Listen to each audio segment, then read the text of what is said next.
Right. 3, 2, 1. And we are live with another episode of KOPI Talk. What's up, guys? I know I've been away from the podcast for a while now. I think so, it's approximately about 3 weeks. So I'm really, really sorry because I've been really busy with this project of mine. If you've followed my social media, Instagram, you can see that in my stories, I'm busy with a project which is called Project Run. And basically, it's a short film that I'm submitting to HBO Asia, and in hopes to win a Blackmagic pocket camera. And so for you guys that don't know what that is basically a really it's like a condensed, one of those cinematic cameras in Hollywood and stuff. So it's like a condensed version. So I really hope I can get that. Anyways, today I have a very special guest with me. Her name is Felicia. Hi guys. Hi. Okay, so actually this is the first time me and Felicia met, alright? And you see, we knew each other already on Facebook for a while now. For a while. I've been watching your stuff and I'm like, hey, I want to get to know what Jason is up to. Yeah, exactly. So one day she saw this post and it's about me taking my followers for supporting my podcast, which is you guys. And she wanted, hey, actually I want to do my own podcast, right? Yeah, so do you want to touch a bit about what you do? Okay. What do you do, and what's the name of your podcast? What's it about, perhaps? Okay. Basically, we are in the same line. I'm not a physique or bodybuilder, obviously, but I'm in the fitness and the wellness line for the past 10 years. So one of the things that I, got inspired is hey, we need a platform to talk about, topics and stuff. So I'm living in KL right now, originally from Batu Gajah actually. Batu Gajah. So yeah, that's where my mom is from, hometown. And so I'm excited to be living in the city, and then I want to have a platform to express myself, or in the age group of 20s, 30s, to talk about dating, career, relationship, fitness, and all that jazz. So yeah. So it's called Original Malaysian Girl. So OMG. All right. So can you where can these guys find you actually? They can find me on Spotify, Apple Podcasts. So yeah, basically the few places now. Yeah. So how many episodes that we have actually right now? It's ongoing. Yeah, I literally just started last week, so it's one episode. Okay, Yeah. That's a great start. We need more Malaysian podcasts. Yeah. I mean, if you take a look in Spotify, I think so. There's perhaps two. The biggest top two basically is Genie Boy and the Ming brothers. Yeah, so professionally done and everything. Yeah, so there are very few podcasts. I went through the whole podcast over there, and I've been hoping for another podcast. So thank God you came up with your own podcast. Oh, great! Thank you. Something else to listen to, right? Other than myself and the Genie Boy, right? Yeah, I think more collaboration and Yes. then exchanging of ideas. I think we Malaysians need to be heard, guys. Yeah, of course. Especially right now. I mean, I don't live in KL, but I would imagine if I'm in KL, I'll be really listening to a lot of podcasts. Yeah. I cannot imagine going I mean, no offense, but I actually cannot. I hate KL. Oh, okay. I absolutely love the Ipoh lifestyle. I think everybody from a smaller town would be into that. Living in a city, you just have to need to have your me time. There's a lot of stress. It's modern life. You have to balance. You have to have a routine. I wake up at 5:30, 6 a.m. in the morning. So it's at the end of the day, I just want to have relax and I don't want to go out. So I'm not much of a city person, but Right. yeah, but you do. There's a lot of opportunities out there. So yeah, so it's good. That's It's the good, that's the benefit. That's the good part about being in KL. Basically, you get more opportunities. That's right. But what maybe I'm just so turned off by is basically number one is the jams. You want to get anywhere in KL, it's like a nightmare. It's 1 hour to your commute to work. It's like a 1 hour and you're coming back another hour. Right. So that on top of an 8-hour job, you have to have 2 hours of driving. Oh, but one of the tips, because I do personal trainings as well. I'm in fitness, right? So what I do is I take the public transport all the time in KL. Right. So I end up doing 10,000 steps on average, 6,000 to 8,000. I take the public transport. I'm the tourist in my own city. I realized that when I had to actually ask a stranger or foreigner living in KL how to take the bus. Wow. So I'm like, oh Okay. my God, this is something that I need to start learning and explore the city. Yeah. Okay, that's actually an interesting tip actually. Yeah, I spend a lot of time doing cardio. Sometimes when I was in my peak condition this year, when I was preparing for the Mr. Perak competition, I was walking about 3 hours and 30 minutes a day. Okay. So it will make sense. I would also be walking a lot if I was in KL. That's actually a great tip for you guys. Yeah. Right? So I definitely recommend that as well. All right. So right now, I forgot to wish them Merry Christmas. Merry Christmas! Merry Christmas, guys! So we are actually recording this on Christmas Day itself. All right. So hence, if you see, you guys got to go to watch the video on YouTube. You can see the lights and stuff, and also the Christmas hats that we got on. Right. So very much, we're very dedicated even on Christmas. I up the production value for this KOPI Talk podcast, and it better get the views. You know how expensive these lights are? And very beautiful lights. I think this is like the most beautiful set. This is like the most beautiful episode I ever had. Okay. Oh yeah, and another thing, you're the first female guest. Yay! I never had. That's our all boys. So the first of many great things, and we haven't even started the new year yet. Right. So, anyways, like the podcast poster suggests or the title suggests, we are going to be talking about sex pack versus one pack. Now, how did I get into this? It was basically I was scrolling down Facebook and I saw this article from World of Buzz, basically stating there's a survey done, and it said that women prefer men who are fatter versus those that are having a six pack or are fitter. So that really comes as I think so. I really don't know how to feel about this because I'm perhaps in both worlds right now. I'm not particularly very lean. I'm a bit on the fatter side because it's Christmas and stuff. You know? Off season, right? Yeah, that's right. Off season, that's right. Or panda mode, I like to call it. Right. Okay. And so it's an interesting topic for me because I know I have like friends who are girls and they've told me basically their opinion on why they prefer men who are basically fatter. So like I think so maybe perhaps I would like to get your opinion. Like, that's the reason why I brought you on board to get your side, your opinion on this situation here, which is do women really like men who are fatter? I wouldn't say define fat. We generally, I think men likes creatures of visual, right? As much as like women are, and it's not about being like, oh, you are like obese, that's what makes you attractive. I don't think that is the case. But it's more like, we generally feel that like six pack, in my conversations with a lot of my female friends, and a lot of people think, oh, that person maybe just is restricted to a certain diet. So if I want to go eat a piece of cake, then the partner will be like, oh no, can't do cake today. And then we spending a lot of time in the gym working out. This is like a party pooper lah. Yeah. I want to eat that pizza. No pizza for you. Yeah, it's like eat a salad instead. Yes. Okay, so that's kind of like maybe a lot of women. I think in that particular survey, it's more like more attractive as like a father figure. So it's very much like what attracts men and women kind of thing. Opposites. So yeah. Yeah, I get you what you mean. Like, okay, like here's my take on like, okay, before I give my own opinion, okay, I want to give like the opinions of like some of my lady friends that have told me their opinion. Okay. Like, okay, number one is basically a deep-seated insecurity. The fact that they are afraid that their partner, their boyfriends, would leave them for someone else that's more attractive. All right, that's one. Okay. So for my opinion about that is, I think so. This was also actually on Ginny Boy's podcast also. I think so. Shu Fei, she talked about it also. She like preferred, she preferred like her preference of picking partners. One of it was actually choosing men who are less. She deems perhaps it's lesser attractive. I think so. Okay. Right.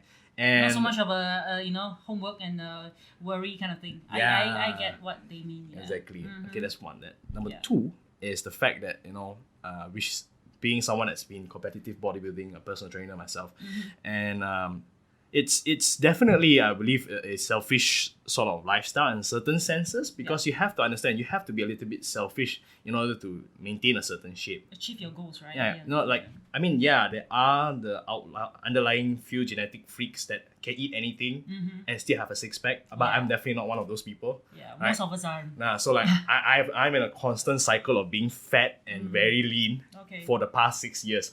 So there's like a fat face and a shredded face every single year without fail, right? If you just go browse through my Instagram, you can basically see all those pictures of me.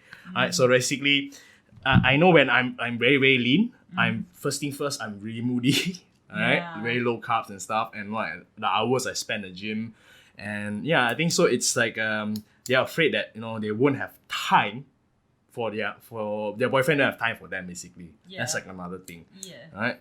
So like, what do you feel about the points that I gave? Do you, as a woman, do you feel like, okay, this is something that you can understand Yeah, I think in any given in terms of it, I think this is very specific in terms of relationships when it comes to how to sort of have how to like make sure that you're going through the right in like looking in the same direction. So the partner has to understand the lifestyle. But I've seen a few like girls who are more on the curvy side with like really ripped like guys, and they obviously work out and they train for it. So I think it's about how insecurity comes from it's internal, it's not external. It's like he can be like James Bond, right? Right. And the girl has to be okay with it, right? So Exactly. it's not so much about the other half, but it's about insecurity should be from internal. It should come from there. And yeah, it's kind of true. Like you get moody. I think it. You also play a part. As the partner who is like, okay, I know I have some goals. Like this is the 3 months, 6 months I got to commit to it. So you got to have conversation. I think communication is key.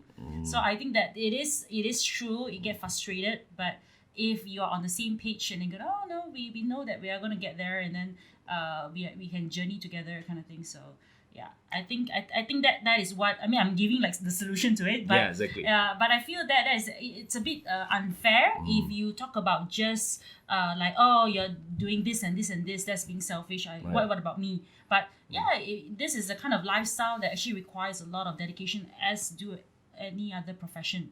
Like if you're a doctor, oh, that working hours. I have friends that are those 36 hours, 48 hours. They don't even get a break. Yeah, I think so. In truth, that it exists in not just like in the sense that profession of someone that's fit, Yeah. or someone that's very in shape. Right. It exists in all other professions. Which if you want to be the best at, you definitely need to put in those hours. And in a relationship, and I think so, I stress this out, in a mature relationship, you guys should be able to communicate, what you guys are going through from both sides. Am I right? So if let's say you're the boyfriend, you have to let them know, okay, I'm gonna be having like for instance, if I'm shredding down for a photo shoot, all right, okay, Yeah. this is what's gonna happen. You lay it down on the table, okay, like I'm gonna have a photo shoot on April. Okay, let's say it's April. So I have this 3-month plan and all this stuff. And for these 3 months, I won't be really able to go out and eat with you. But just only these 3-4 months. And you have to basically, if you don't agree with those terms, maybe you can negotiate. Maybe okay, but after this, no more photo. After this photo shoot, no more. After you meet me, We can go for a break. We can do you, this. you and have that. to be fair. You have Yeah. to be fair. Like at the end of the day, you can't be like, no, whole year I'm going to stay very lean like that. Yeah, it doesn't work that way, kind of thing. So it's like you see actors get into roles. I mean, I'm a fan of like seeing all those, like how people get into roles and stuff like that. Give me your top 3 guys in Hollywood. Top 3 guys in Hollywood. Guys, okay. I love Hugh Jackman. Oh, that is like Wolverine, man. Like, Yep. yeah. Even like I think I'm more into like the Korean side as well. I mean, but he was in a Ninja Assassin Rain. Rain, Yeah, right. He was trained by like the producers of like trainings for 300. Yeah. Correct. Oh, that is like literally just salmon and eggs. All he wants was How like about Chris Hemsworth? Oh, That's I my love personal that. favorite. That is cool. Yeah. Yeah, with the long blonde hair and Even stuff. even when he was in a fat, more.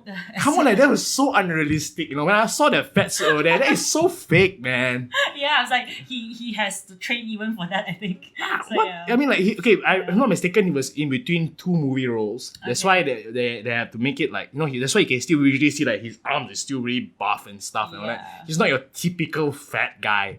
Per Yeah. se, but you can just tell it's fake. I mean, like, I don't know about other people, but I mean, like, You both can of tell. us, Yeah. in our we are in the fitness industry, we know that it looks fake. Yeah, but it provides that comedy relief, lah. I mean, somehow in Endgame. Somehow. Yeah. Okay, so like back to the topic again, So I think so. It's in a certain sense it is true, but it's not. But I think so. People have to keep in mind that it's not just people that are consuming time, insecurities, all this. All of us have those things, and I think so. The key thing that we should stress out is communication. If you have communication in a relationship, doesn't matter whether it's just about this in particular, but in any relationship, without any strong communication, you guys are bound to have troubles.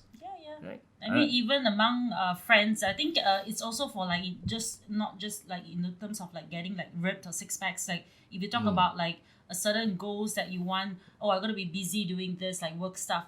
This is all. Yeah, right. Communication. That's the key. Oh, actually, I want to put I'll give you my take. Let's say we reverse it. I don't know whether the SJWs are gonna attack me, right now. Okay. All right, so just being fair. All right. So if do men like curvier ladies? Okay, I put stress it. Curvier ladies versus those that are slim. Now, in my opinion, all right. In your opinion. My opinion. Okay. So this is for me. So if you are on the heavier side, I probably won't be attracted. But that's just my point of view, right? I prefer slimmer girls, right? And these are generally. So not the Kim Kardashians. Nah, not really. Okay. Kim Kardashian's butt is just too fake. It's just too fake. It's too big. That is what it's it's out of proportion. Yeah, in the media, what's portrayed. Example is but then I have friends on the other side. They absolutely love girls that are on the curvier side. So it's like a personal preference kind of thing. Yeah, it's more of a personal preference. Like I said, it's not like we prefer like a dad bod or fatter figure in terms of that. I think at the end of the day, it's like you want to take care of yourself. I've seen some curvier girls, but they say, I hit the gym, I eat well. They feel comfortable in their own skin. So I think that's I think what men find attractive will be like confidence instead of just like a typical body type. Exactly. Okay, here's the thing for any given relationship. Physical attraction is definitely something that we cannot be in denial of, right?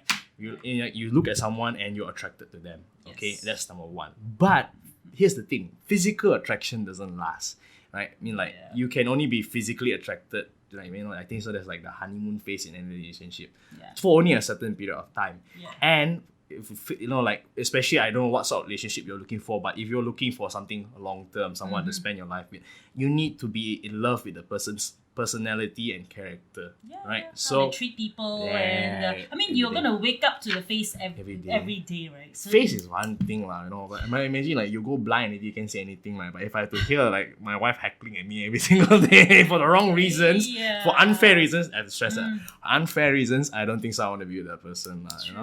I want to go a little bit on the insecurity part. So I've actually met. Dating is like a big part of this is me sharing my part. Right? So dating is very it's getting harder. I meet friends that say, dating must be so hard. They're married so I guess they have their own issues, but we do have like a sort of a thing where they feel for you. I said, it is. Sometimes, like you said, physical attraction is only, it lasts you for a while. Right. And after you spend a bit of more time, conversation, and then you realize that I don't think I can, see this for, in the long term. Even I got friends who has been in or who is still in relationship. They are good looking couple, but at times she would say, sometimes I do want to strangle him because sometimes I don't agree of what. Really, strangle him? Yeah. No, I think they're on a very serious relationship, but it feels that sometimes this is real life, man. You gotta give and take. You gotta work on it. Again, communication. Exactly it's not just physical. It's really sad to see that in the world. I'm a very traditional kind of person, and maybe I always tell people that I'm an old man in a young guy's body. Alright, so because why? I'm very conservative. So it's really sad when I see around the world that divorce rates are skyrocketing. And even having like family members that have gone through that also as well. It just really, for me, especially I think so the biggest effect is especially if they're married and they have children. It's just really I feel so sorry for the children. So it's very important that if you guys are getting in a relationship, please just remember physical attraction is one thing. It's not gonna last. And make sure you choose your partner, and especially for who they are. When you say I love you to someone, right? To death do us apart. Okay, to death do us apart is one thing. But when I say I love you, means you have to love every part of them, the good and the bad of them, right? For better, for worse. Yeah, exactly, all of them. So that is very important. So actually, I'm going to wrap up this topic right here. All right, and I think so. We've pretty much cleared up a lot of things, and we've given whatever we want to say. And all right. And now I'm going to move on to a topic that's been grinding my gears for so long, right? And it's still because both of us are trainers, right? And when I go to a gym and I see the trainer, and he is saying that 5 more minutes, you got to burn that fat. And I'm looking at this trainer, and he has this big belly coming out of his stomach. Oh my God. Oh my God. And that is something that I absolutely cannot accept. Okay. Yeah. As a trainer, as someone that is in the fitness industry, someone that is taking money in order to get someone fit, you should also be responsible in being fit yourself. Yes. What do you think? I 100% agree with it. I mean, we don't expect, because for me, I'm not a physique trainer, so there's a bit of difference. I do more functional training, and I specialize mostly in weight management. Yeah, so obviously nutrition plays a big part of it. I mean, in any, like, even physique, right? So like I was doing a run with a friend. We were just like, having like a buddy workout, and then we just passed by somebody at the, doing a boot camp, and that trainer was like, I think it's like some, Kuros something, like those boot camp style, right? And then he was obviously not in shape. Like, obviously he was, trying to get like a group of people motivated, but it's a little bit hard for me to accept. Actually, I didn't say anything. I kept, But in your heart lah. but my friend was the one. Oh my God! I think you should do the boot camp. Like, I wouldn't sign up with the guy. Like, okay, then it just reinforced, like, okay, it is true where people actually. But I guess we are not trying to, like, if you're in progress, okay, right? But don't come back and after 3 months and then you still look the same after 6 months and 1 year and you still don't do anything about it. Sometimes it could be like maybe they had an injury, knee injury, whatever, but still it's not an excuse. No, definitely not. So, like, that is something that, okay, look, I'm not fat shaming anyone, right? It means like you don't even, like, maybe sometimes when I say this, people think like, oh, what do you mean is in what shape should you be? No, I'm not telling you that you should look like the perfect Greek god body in order to be a personal trainer. No, I'm not telling that. But be fit. Be fit. Don't be like out of shape. Like, walk the talk. Yes, work the talk. You're telling people to get fit, but you yourself are not fit. What is this, man? It's absolutely unacceptable.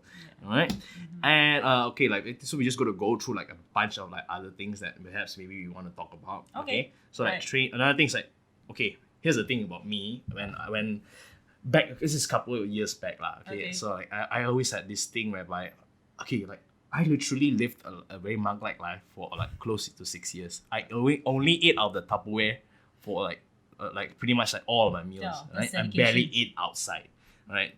So, and there is always this thing whereby I'm afraid of posting my cheat meals on social media. Okay. Right? Like not letting anyone see me. I'm very self-conscious of people like, okay, I'm going to eat this burger. I'm going to stop out at home and eat in my room.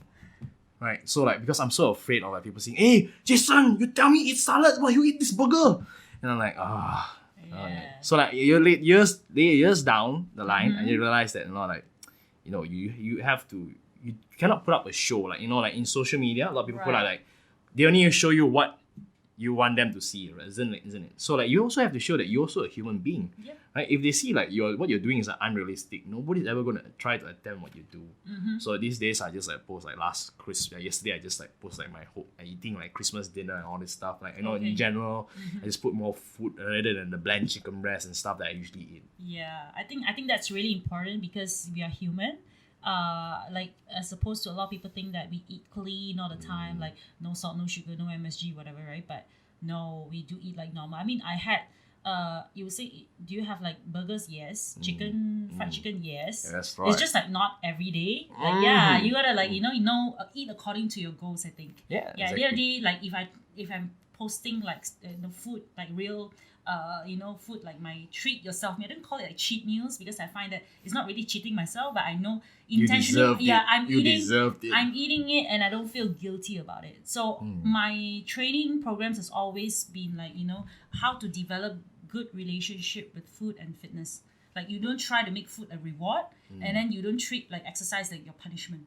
So that's always the thing that I always talk to people again and again. So a lot of education is needed. Yeah, exactly. And that actually what you said just now is really, like, I think so, really good way of approaching fitness. Because you see, here's the thing. I used to be one of those trainers that was super like, oh, you have to suffer. You don't suffer, no pain, no gain. You're never going to reach your goals. You have to do that. No, you have to suffer. Right? So like, I was one of those guys, So like, because I came from a very hardcore bodybuilding mentality where, the more you suffer, the better results. So the only way to reach my goal is through suffering. And I applied that to my clients. And a lot of clients did run away. So I applied it to my clients and long story short, I know it didn't really work out because why? Number one, they end up cheating. Okay. Number two, sometimes they end up leaving me also as well because I was one of those over trainer. You know, it's like too overly extreme in a sense, you know. Yeah. So it worked for certain clients. Don't get me wrong. Yeah. But some people need to have like a kick in the butt kind of thing. You know? But a vast majority of people, they are unable to cope because, okay, first thing first, they may not be mentally strong enough. Like mental strength is something that you have to develop over time. Yes. I didn't say that I was born with it or like this hardcore mentality. It's like over years of like programming myself in order to understand that the pain and the suffering is just something that's temporary, and I learned to enjoy the pain and suffering, right? And you know, this, if you try to apply it onto someone that is someone that's new to this, it's not going to work out. Now, what do you think about like all those? And what do you think about what I just said? Like, you know, pain, like putting that pain, like, you know, like pushing your clients to go through that pain. How do you find that line of balance? Like, you know, you have to push them, but you can't push them too much. So how do you find that balance? I'm very curious. Yeah, again, it's also like, you know, have a very good, you know, open communication with your client. It's very important because, like, you know, if they are like sort of like they just like, I don't want to do one more rep, or I don't think I can do this, but you know that, and also like you know that they can do a little bit better. Like I need them to be like, you know, having meals on time, and they don't, example, right? So let's see where I can, you know, help them to improve themselves. Or if they cannot do a certain workout, I say, how can we modify that? Give them the confidence of it. So in that sense, when they find that confidence, is that okay, now because you know, she or he has given me that space to improve, now I can do a bit better. Like, no point putting somebody like, hey, down, you know, do it kind of thing, but they couldn't even do one rep. So example, right? And so I think that's very important. So again, very good communication. Hear them out. What do they want? You know, if let's say they are like, you know, I have clients, they usually don't cancel on me. So if they cancel, there has to be like really good you know, reasons to it. So I am accountable to them, and so, you know, likewise. So it's very important to have that. So I think that relationship is very important. It's not like what you think. You know their potential, but you don't want to force it on them. You know, you make them believe that, hey, I want to be that, and then at the end of the day, they'll say, oh, thank you, coach, I'm so happy now. Now you know you have done your job. Yeah. Rather than like they can be like raped, but then they're like, oh, I never want to see Felicia or Jason again. Here's the thing. Here's the thing, lah. You know how many times I had my client come to me, Jason, if you really look like you, I'm gonna kill you. So no, you won't. no, don't trust me. You won't. It's not that easy, okay? Yeah, you think it's so easy. I 6 years of my life like a monk, yeah, in order to look like this. All right. So here's the thing. Like, you know, majority of people, they don't want to look like. I mean, not say they don't want to, but they're just fine if they look good in a shirt, t-shirt, or whatever. They just want to be a little bit more slimmer or something. They're not looking to like really push themselves in order to look like a fitness model. So when you really want to push them into that you, like me and her, we know what it takes to reach that particular physique. They do not know, right? So when perhaps they might have the expectation, but you really have to break it down to them. Again, we stress communication already 3 times today. Like, you have to communicate with them. Okay, so, this is not realistic in 3 months. When this okay, there's nothing like, you know, we touched on the Hollywood actors on this. You must understand that these Hollywood actors, they really did accomplish it in 3 months. But you must understand, they are being coached by some of the best personal trainers in the world, and they are being paid to do so, right? Millions. Yeah, and they have the time. Like, exercising, eating clean is part of their job. You know, just like mine is part of my job as well. You know, I need to look good. So that you have to keep in mind. So when you look at all these like all these models that just like, 3 months time they can look like that, Eddie. Why? I know why call this. Why I can look like that? So they really did accomplish it in 3 months time, right? So but you have to understand, it's unrealistic. It's not something that, you know, I think so. Someone that has another profession, full-time profession, is able to do. Like, at least most. I'm not saying it's impossible. There are a few like people that I know that are super good with time management, and they manage to do it, but majority of people, it's not going to be realistic for them. Yeah, right. And then if you are studying, you have a job, and obviously you're only taking like 2 or 3 times a week to train, and if you don't meal prep, I think it's harder to actually be depending on Right. whatever food is actually available around you, and that plays a very important part.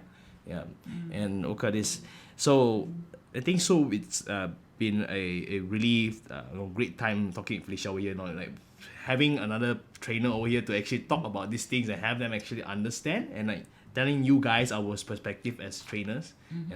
Is something that I think so not perhaps a lot of people would usually hear. So, but now you guys know that in terms of being a trainer, it's a lot. It's a really another thing. I think we want to talk about why we became trainers. Okay. Yeah, I think so. That's a great topic. Okay. Right. So, example is why I became a trainer is because first thing first, like, look, when I first started, right, I didn't really had a trainer. Right, it was pretty much like self-taught, and maybe it's like some people teach me here and some people teach me over there, and I remember training my first client, and my client managed to reach their goals or somewhat of their goals. So maybe like they managed to lose weight, and they were so happy and so thankful. Like, Jason, I know I listened to you and I made that progress. It's more so than it's not really more so the financial gain that you get from it, but it's more so the part where you actually impact somebody's life. Yeah, like so on rewarding in that level. in a personal level. And they yes. come up to you and say, Jason, thank you so much for helping me with my goals and stuff. And that became like something that I really wanted to do.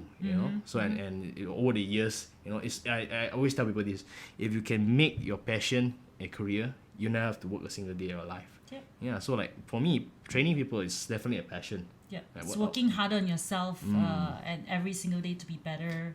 Yeah.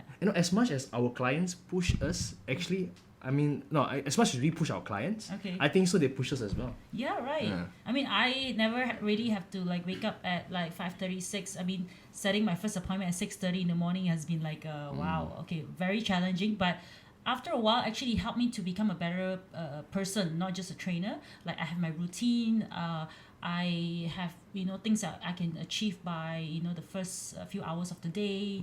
I think it's so much better. I mean, in terms of mental health, in terms of like we become this like machine, and it's not by nature, guys. It's like really training and discipline. So I think that helps a lot. Definitely.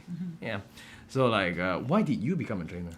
Well, it's a personal transformation for myself. I was actually studying in KL, PJ actually, and I knew that I was pretty fit. Like I actually came from national service, so I was that person who's like pretty much followed the program and became fit. I know some people gain weight after national service. Really? Yeah. I don't know this. They have burgers, they have like supper, they have like 6 times meals a day or kind of thing. Yeah, that you do get. But if you follow the trainings and because we sleep at like 12 at night, you wake up at like 4:30, 5:30 a.m. in the morning. You start by jogging, and then you do your kawat kind of thing. So a lot of things that if you stick to it, you actually become like fit. So I was like fit from that kind of thing. But I was taekwondo trained. I was doing a lot of active sports swimming as part of my hobby. So when I went to college, everything goes like down the drain because I wasn't able to exercise. There was like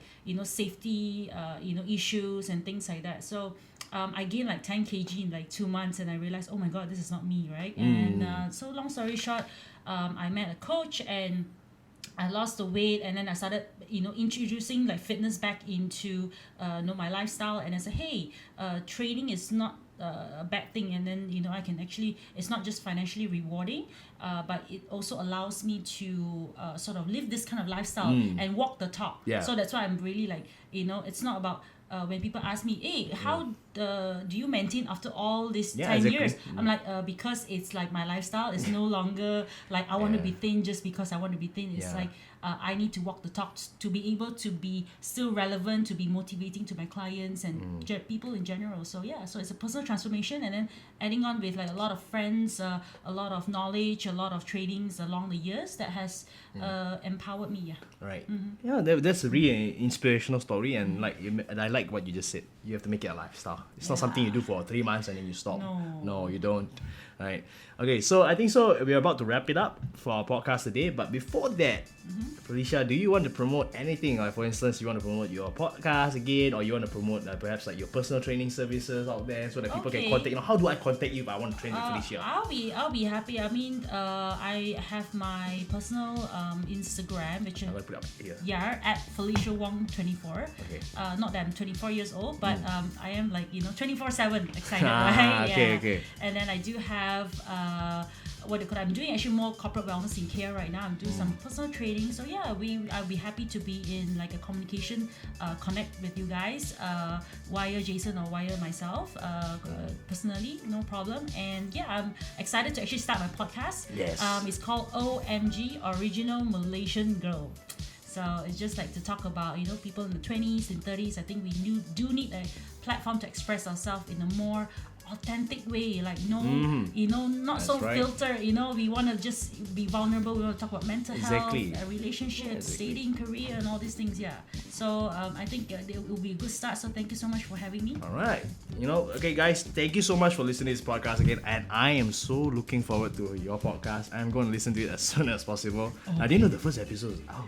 It was just like very recording off, like just on the phone. So I'm gonna set up proper things soon. Yeah. So we're gonna make sure that her podcast is gonna get the best treatment possible. All right. Okay, guys. So make sure you guys tune in, and remember today we highlighted communication is key. All right, guys. So that's all for today. Thank you for listening to KOPI Talk. Bye. Okay, that's it. Done.